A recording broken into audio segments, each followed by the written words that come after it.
बिस्मिल्लाहिर्रहमानिर्रहीम।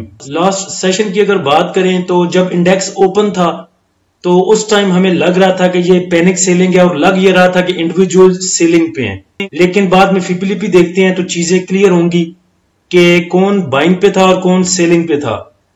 लेकिन एक दो चीजें मेरे ख्याल से 2 3 4 दिन पहले इंक्लूड की थी, आपके सामने रखी थी जब पीटीआई का वो सीटों के मामले में एक सुप्रीम कोर्ट का फैसला आया था कि जो मखसूस नशिस्तें हैं वो पीटीआई को मिलनी चाहिए।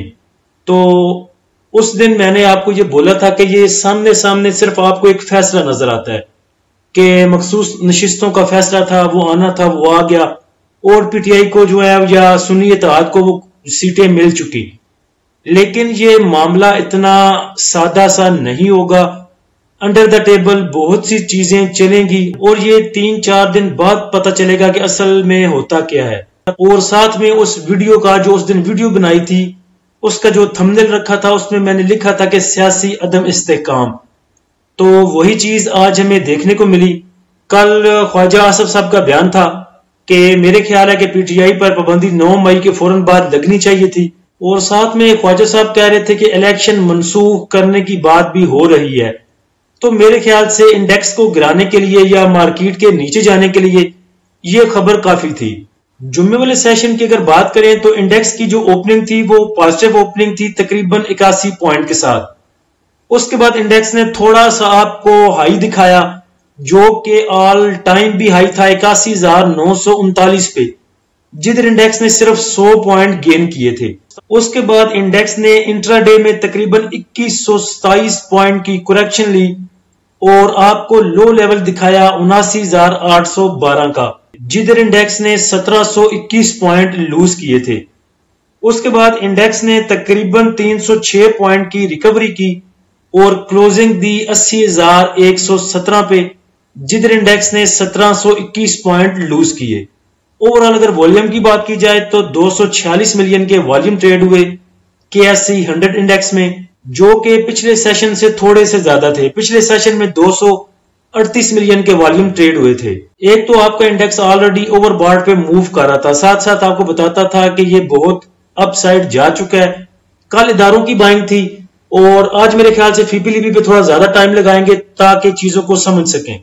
बहरहाल सियासी दर्जा हरारत पाकिस्तान में जरा टेम्परेचर बढ़ा हुआ है, उस वजह से कुछ चीजें अपनी जगह पे नहीं है। नून लीग जाना चाहती थी, जो मखसूस नशिस्तों का फैसला आया था उसको लेके रिव्यू में जाना चाहती थी, लेकिन सुप्रीम कोर्ट ने कह दिया है कि जितनी देर तक इस पे तफसीली फैसला जारी नहीं किया जाएगा उतनी देर तक आप रिव्यू में नहीं जा सकते।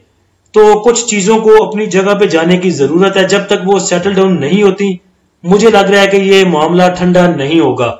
उसके बाद मरियम नवाज साहबा का बयान था कि ये हुकूमत 5 साल पूरे करेगी, जबकि कल परसों जो फिच ने वो अपनी एक रिपोर्ट जारी की थी उसमें उन्होंने बोला था कि ये हुकूमत शहबाज हुकूमत जो है ये तकरीबन 18 माह और पूरे कर सकती है। उसके बाद अच्छी खबर यह है कि टीएलपी ने जो फैजाबाद में धरना दिया था वो खत्म कर दिया है। चले ये एक आप कह सकते हैं कि गर्म हवा में एक ठंडा झोंका, आप इसको समझ सकते हैं। टॉप एक्टिव स्टॉक में देखें तो सबसे ज्यादा जो वॉल्यूम आई ट्रेड हुए वो वेव्स में हुए तकरीबन 36 मिलियन के। उसके बाद FFBL, PIL, WTL, AVN, SNGP, KEL, Hubco, PIA, Airlink. Sector wise point contributor अगर देखें तो पॉजिटिव साइड पे सिर्फ आपको ऑटोमोबाइल नजर आ रहा है तकरीबन 13 पॉइंट के साथ, और बाकी तमाम सेक्टर जो है वो नेगेटिव साइड पे है। उसमें कमर्शियल बैंक्स भी हैं, फर्टिलाइजर है, पावर जनरेशन है, technology sector, oil and gas exploration companies, cement, textile, pharmaceutical, food, insurance, cable, power, refinery, automobile. Index ने चूंकि 2000 पॉइंट लूज किए थे तो सबका नेगेटिव साइड पे रहना बनता था आज। Top point contributor stock wise अगर देखें पॉजिटिव साइड पे थल 23 पॉइंट गेन किए। उसके बाद SNGP, Mari, high noon, POL, Indus, DCR, APL, standard chartered bank, Javedan cement ये पॉजिटिव साइड पे रहे। नेगेटिव साइड पे देखें तो हबको ने सबसे ज्यादा माइनस पॉइंट कंट्रीब्यूट किए 270 पॉइंट। उसके बाद नेगेटिव साइड पे FFC, HBL, PPL, UBL, system, Engro, BAFL, BAHL, OGDC. Last session का अगर फीपीलीपी देखें तो बैंक्स ने बाइंग की 0.91 मिलियन की, ब्रोकर की सेलिंग है 2.41 मिलियन की, कंपनीज की सेलिंग 0.13 मिलियन की, फॉरेन कॉर्पोरेट्स मुसलसल बाइंग पे हैं 1.40 मिलियन के साथ। इंडिविजुअल्स ने ठीक ठाक बाइंग की और $4 मिलियन का बाय किया। सबसे ज्यादा जो सेलिंग है जुम्मे वाले सेशन में वो इंश्योरेंस कंपनीज की है, तकरीबन $9.5 मिलियन का उन्होंने बेचा। और आपको याद होगा कि जब इंडेक्स 70,000 पे मूव कर रहा था, 70,000, 71,000, 72,000, 73,000, 74,000 इस रेंज में मूव कर रहा था, इंश्योरेंस कंपनीज ने ठीक ठाक बाइंग की थी उधर तकरीबन एक ही दिन में 15 मिलियन का, और उसके बाद भी कुछ ऐसे ही उन्होंने बाय किया था ठीक ठाक। तो चूंकि इंश्योरेंस कंपनीज के पास, इदारों के पास माल काफी नीचे का पड़ा हुआ है, 70 की दिहाई का उनके पास पड़ा हुआ है, तकरीबन 70s का, तो अभी 80,000 पे इंडेक्स मूव कर रहा है। तो मुझे लगता है कि जो उनके पास माल पड़ा है वो अच्छी प्राइस, अच्छे प्रॉफिट के साथ है उनके पास, तो वो अगर इस जगह पे आके सेल भी करते हैं तो मुझे लगता है उनकी प्रॉफिट टेकिंग है ये। आगे चूंकि सियासी हालात ठीक नहीं नजर आ रहे, तो मुझे लग रहा है इंश्योरेंस कंपनीज ने प्रॉफिट बुक करना मुनासिब समझा और उन्होंने प्रॉफिट बुक किया। उसके बाद म्यूचुअल फंड को देखें तो म्यूचुअल फंड की बाइंग है 2.20 मिलियन की, एमबीएफसी की बाइंग 0.01 मिलियन, अदर ऑर्गेनाइजेशन की सेलिंग 0.19 मिलियन, ओवरसीज पाकिस्तानी की बाइंग 3.71 मिलियन की। फीपीलीपी में एक चीज बेहतर है और एक चीज थोड़ी सी जो है वो आप कह सकते हैं कि डराने वाली है। बेहतर ये है कि आपके बैंक्स बाइंग पे हैं, फॉरेन कॉर्पोरेट्स बाइंग पे है, म्यूचुअल फंड बाइंग पे है, ओवरसीज पाकिस्तानी बाइंग पे है, तो इदारे 3-4 आपके बाइंग पे हैं जो कि हमें ये दिलासा देते हैं कि खैर सलाह है, बैठे रहो, पैनिक होने की जरूरत कोई नहीं। थोड़ा सा डराने वाली चीज ये है कि इंडिविजुअल्स ने जुम्मे वाले सेशन में बाइंग की $4 मिलियन की, और जुमेरात वाले सेशन में भी इनकी बाइंग थी $1 मिलियन की, तो 5-7 मिलियन का माल इनके पास इकट्ठा हो चुका। तो अगर थोड़ा सा और पैनिक किया जाता है या इंडेक्स और 500,000 पॉइंट लूज करता है तो कुछ बैद नहीं है कि इंडिविजुअल्स ये माल फेंक भी सकते हैं, और फिर जो पैनिक सेलिंग देखने में मिलेगी वो आपने शायद कभी कभी देखी होगी। अब नेक्स्ट जो नजर आ रहा है ये सियासी जो हालात हैं, अगर 2 दिन ये छुट्टियां आगे, इन 2 छुट्टियों में कुछ ज्यादा बुरी खबर नहीं आती और कुछ ऐसी खबरें आ जाती हैं, कुछ न्यूज ऐसी आ जाती है कि मामलात सेटल डाउन हो रहे हैं, या कुछ अच्छी खबर, कुछ एस्टेब्लिशमेंट की तरफ से कुछ बयान आ जाता है, या अदलिया की तरफ से कुछ अच्छा बयान आता है, या गवर्नमेंट की तरफ से या पीटीआई की तरफ से कुछ ऐसी चीजें देखने को मिलती हैं कि जहां पे ये चीजों को सेटल डाउन करने के बारे में सोचते हैं, फिर तो आप कह सकते हैं कि सब अच्छा हो सकता है मंडे ऑनवर्ड। लेकिन अगर हालात ऐसे ही रहते हैं तो फिर आप तैयार रहें कि इंडेक्स में थोड़ी सी 500-700 पॉइंट की सेलिंग और भी आ सकती है। लेकिन एक बात ज़हन में रखें कि कुछ भाई आगे पूछ रहे थे कि इंडेक्स कहां तक गिरेगा, तो देखें ये कुछ नहीं कहा जा सकता, जितनी पैनिक सेलिंग होगी उस हिसाब से इंडेक्स गिरेगा। अब कुछ भाई हमारे कहते हैं जी कि इंडेक्स, अगर आपको आके बताते हैं इंडेक्स अगर 80,000 ब्रेक करेगा तो 79,000 पे जाएगा, 79,000 ब्रेक करेगा तो 78,000 पे जाएगा। तो ये बात तो मेरे ख्याल से गधे को भी पता है कि मैं सीढ़ियां चढ़ रहा हूं, पहली सीढ़ी से गिरूंगा तो दूसरी सीढ़ी पे जाऊंगा, उसके बाद नीचे जाऊंगा, नीचे नीचे नीचे जाता जाऊंगा। अब फीपीलीपी को देख के ये है कि अगर इंश्योरेंस कंपनियां प्रॉफिट टेकिंग पे ना आती तो आपका इंडेक्स इतना नहीं गिरना था। 200-400-500 पॉइंट की करेक्शन लेके, जैसे एक टाइम में आपको पता है कि इंडेक्स ने 500 पॉइंट की करेक्शन ली फर्स्ट सेशन में, उसके बाद वो 500 पॉइंट रिकवर भी हो गए थे और इंडेक्स आ चुका था आपका ग्रीन में। अगर उसके बाद इंश्योरेंस कंपनियां सेलिंग पे ना आती तो फिर आप नेक्स्ट लेवल और ग्रीन लेवल आगे देख सकते थे इंडेक्स का। लेकिन इंश्योरेंस कंपनियां प्रॉफिट टेकिंग पे आई, उस वजह से आपको इतनी जो है वो इंडेक्स में गिरावट देखने को मिली।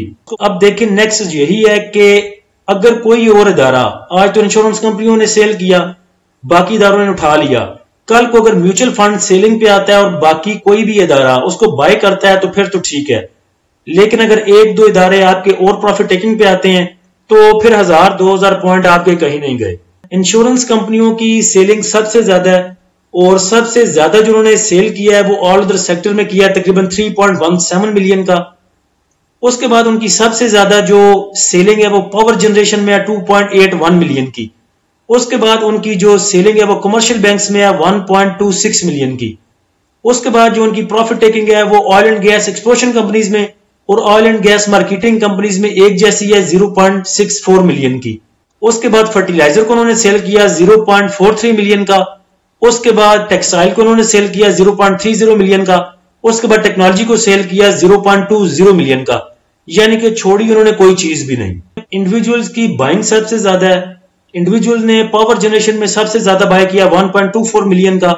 उसके बाद इनकी बाइंग है फर्टिलाइजर सेक्टर में 0.96 मिलियन की। उसके बाद ऑल अदर सेक्टर में 0.64 मिलियन की। उसके बाद टेक्नोलॉजी सेक्टर में 0.61 मिलियन की। उसके बाद कमर्शियल बैंक्स में 0.30 मिलियन की। और उसके बाद टेक्सटाइल सेक्टर में 0.29 मिलियन की। जितनी बाइंग आपने जुम्मे वाले सेशन में करनी थी वो कर ली। अब आगे ये करें कि मंडे को भी अगर आपका इंडेक्स नीचे जाता है तो मजीद बाइंग ना करें, इंडेक्स को गिरने दें। कहां तक जाता है? 500 पॉइंट लूज करता है, 1000 पॉइंट लूज करता है, 2000 पॉइंट लूज करता है। जितने भी पॉइंट लूज करता है इस पे अपनी कैश खत्म ना करें। जो जुमे वाले सेशन में हमने थोड़ी सी बाइंग कर ली, बहुत अच्छी थी, अच्छे प्राइस पे बाइंग हुई हमारी लास्ट मूवमेंट में। उसके बाद मंडे को देखें कहां तक इंडेक्स नीचे जाता है, फिर जब उधर से रिवर्सल बनाना शुरू करे तो फिर उधर आपने वो कैश यूज करनी है जो आपके पास पड़ी है। अब कैश यूज करने का मैंने ग्रुप पे मैसेज किया था कि तमाम कैश खत्म ना करें, तो उसको सोच के मेरे माइंड में वैसे ही एक लतीफा आ गया कि किसी बंदे ने अपने घर रखे थे पैसे, कुछ 10-15 हजार 20 हजार रखे होंगे किसी दौर में। तो उसकी वालदा फोत हो गई, तो किसी ने उसको कहा कि जो पैसे तुमने रखे हुए हैं वो लेके आओ ताकि तुम्हारी वालदा के कफन दफन का इंतजाम करें। तो उसने कहा कि नहीं, वो मैंने किसी बुरे वक्त के लिए संभाल के रखे हैं।